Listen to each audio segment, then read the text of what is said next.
I wanted to ask you about your wife. How's she dealing with the whole reversion of you? Oof. My wife is from Senegal. She grew up in Senegal, but she's half Senegalese and half French. So her father is So, Christian, her mother, however, as well. Her mother even grew up in a monastery, as far as I know, with nuns. And she belongs to the very, very small population of Christians in Senegal, which is by now, I believe, only 3.5%. For her, she said it to me, it was the hardest thing when I opened up the Quran 2 years ago. Because back then, she knows me. She knew this is it. He's going to be a Muslim. Because she knows that I cannot stop my research at anything. I have to go all the way. So when I opened up the Quran, she already knew it. And that's when we had our biggest falling out, basically. And I already started argumenting for Islam. I was like, yeah, but here we went wrong as Christians, you know? We made Jesus into our God, etc., etc. So that was the biggest issue for her right then, right there. She already knew it. And then she kind of made peace with it. Over the past 2 years, she was nagging me and told me, yeah, well, now you read the Quran, you think you like it, but you didn't go to a mosque. Then I went to the mosque. And she was hoping that I'm not going to like it, but I loved it. So this was another part of it where she had to accept it again. So ultimately, she came to peace with it, and we're in a very, very happy place right now. I'm not pushing anything on her. That is my path for now. I have to walk it as a man. If God wills it, then He wills it. If not, then not. We will see. But as for right now, thank God, we're in a very, very happy place. As I said, we're waiting for another child now as well. Inshallah. Everything is good, man. She had to accept it. There is so no other way. And today, actually, we had a talk, and she said, you know, the thing that I respect about you is that no matter what you did, you always went for the truth.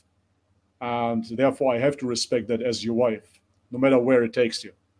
And that is beautiful. Mm. That's why she's my man, wife. but to that you can clearly say like, okay, if you understand this, if you're saying this, that I only go for the truth, and you're seeing that this is the truth, then that means you should accept it as well by Sure, default. but because I know her, this would be not the right thing to say. Because she already Mm. knows. She said it Mm, herself. gotcha. She said it Yeah, herself. So there's nothing I have to say. You know? yeah. I guess lead by example from here on out. Lead by That's right. example, bro. And she sees That's it, right. bro. But Allah says it's not the eyes that are blind, but it's the heart, you know? That's right. And That's right. it's not we who guides people, bro. It's Allah. So the biggest thing that brother Bobby you could do is making dua, Exactly. That's inshallah. exactly it. So, And I've And may seen Allah guide so her, bro. many absolutely phenomenal transformations here. In Thailand, a subscriber of mine, he went through very, very similar things like myself, the whole diet route, psychedelics route, and whatnot. He's from America, a blonde guy. I had him on my stream as well. Daniel is his name, if you're watching. He reverted as well. First, he converted to Orthodox Christianity.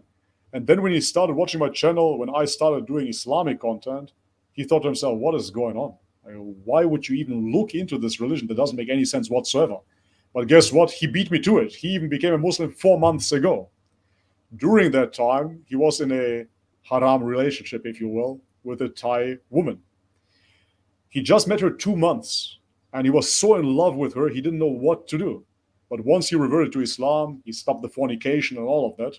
And he was just praying, just praying, just praying for God to guide him, for Allah to guide him. And what happened then is one day she asks him, are you going to the mosque? So, yeah. Can I come with? So, yeah, okay. They went over there, and on that given day, there was some sort of sheikh from Arabia on that little island of Kopangan. Some sheikh, some scholar came down there, and he started talking to his girlfriend. 2 hours they were talking in Thai. He didn't understand much.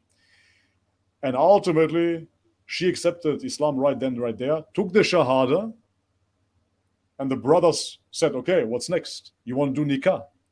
So they got married right then, right there.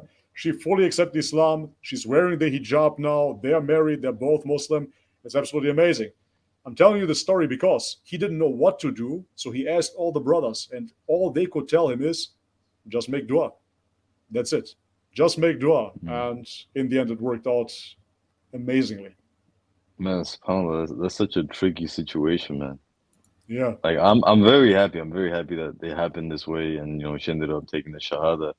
But like me personally, if my woman was like right there and she's talking to a man for 2 hours, like I wouldn't know whether to like punch him in the neck or like just give him a big hug for like actually, opening your heart to that. Yeah. The thing is that he said this sheikh there, I think he's half Thai and half Arab or something. I'm not too sure. So he studied in Yeah. Medina, I believe. So he could convey it to her in her language, which made it click to Yeah, her. And this is why she then said, I believe. I believe all of this, all of what you said is already my belief system. So it was very important for her to have that, yeah, that talk in her own native language, I guess.